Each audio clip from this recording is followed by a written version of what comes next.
So বন্ধুরা, 2023 সালে Canada ইন্ডাস্ট্রিতে টবি নামে একটি মুভি এসেছিল, যাকে আমি মাত্র দেখে শেষ করলাম। সো কেমন এই মুভি, কি কি পজিটিভ নেগেটিভ আছে, সামনে কথা বলবো।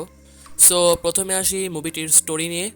আমরা সিনেমার প্রথমেই দেখি টবি যে এলাকায় থাকে সেখানে একটা নতুন ইন্সপেক্টরের পোস্টিং হয়েছে। আর ওই দিনেই টবির মেয়ে, তাদের একজন গড যার নাম হলো মারি, তার একটা প্রতীক নাকের রিং, সেটা পরে টবিকে খুঁজতাছে। টবিকে খোঁজার সময় পুলিশের ইনভেস্টিগেশনের মাধ্যমে আমাদের পুরা কাহিনীটা দেখানো হয় সিনেমার। একদিন একজনের সাথে ঝগড়া করার সময় টবিকে যখন একটা লাঠি দিয়ে গলায় মারে, তখন থেকেই তার গলার আওয়াজ চলে যায়, তাই সে বলতে পারে না। চার্চের একজন ফাদার তাকে এই টবি নামটা দিয়েছেন। আর এই ঘটনা কোনো হিরোর ঘটনা না, আমাদেরকে মুভির প্রথমেই বলা হয়েছে এই ঘটনাটা হলো একটা শয়তানের। একটা সিনে তো এটাও বলা হয়েছে যে টবি শয়তানের রূপ নিয়ে পৃথিবীতে এসেছে। আর কোনো স্টোরি রিভিল করলাম না, বাকিটুকু আপনারা সিনেমা দেখেই বুঝবেন। মুভিটার বিজিএম অস্থির লেভেলে ছিল। যখন মুভিটা দেখছিলাম মুভিটার অ্যাকশন খুবই সিম্পল মনে হচ্ছিল, কিন্তু মুভিটার বিজিএম এর কারণে সেটা দেখতে ও শুনতে অসাধারণ লেগেছে।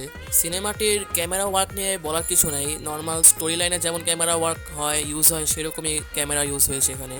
কিন্তু এই সিনেমার কিছু সিন আছে যেগুলো আপনাদের একটু ডিস্টার্বিং লাগতে পারে, যেমন গ্যান্ডারের রস বের করার মেশিন দিয়ে মানুষের মাংস ঢুকিয়ে মানুষের মাংসের ভর্তা করে দেওয়া।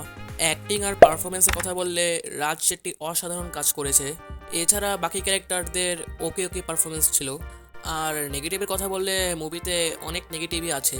মুভিটার স্টোরি অনেক সময় অনেক স্লো চলে, বিশেষ করে সেকেন্ড হাফে আমরা দেখতে পারি সিনেমার মধ্যে খালি স্টোরি লাইন চলতেই আসছে, আর সেগুলো কোনো ইম্প্যাক্ট আমার মধ্যে পড়তেছে না। আমি দেখতাছি বুঝতেছি, কিন্তু আমাকে ওরকম এঙ্গেজ রাখতে পারতেছে না। এছাড়া অ্যাক্টিং আরও ভালো হতে পারতো, বিশেষ করে সাইড ক্যারেক্টার আর মেইন ভিলেনের। এছাড়া টবি আর তার মেয়ের কানেকশন বাদে অন্য কোনো কানেকশন ওরকমভাবে ফিল হয় না। মুভিটার শেষ আসতে আসতে সবগুলো নেগেটিভ চলে যায় এবং আপনি আবারও সিনেমার মধ্যে ফুল দমে ফোকাস হয়ে দেখতে শুরু করবেন। আর আপনি যদি আমার মতো বেশি ইমোশনাল হন তাহলে ক্লাইম্যাক্সে আপনার চোখে একটু পানিও আসতে পারে।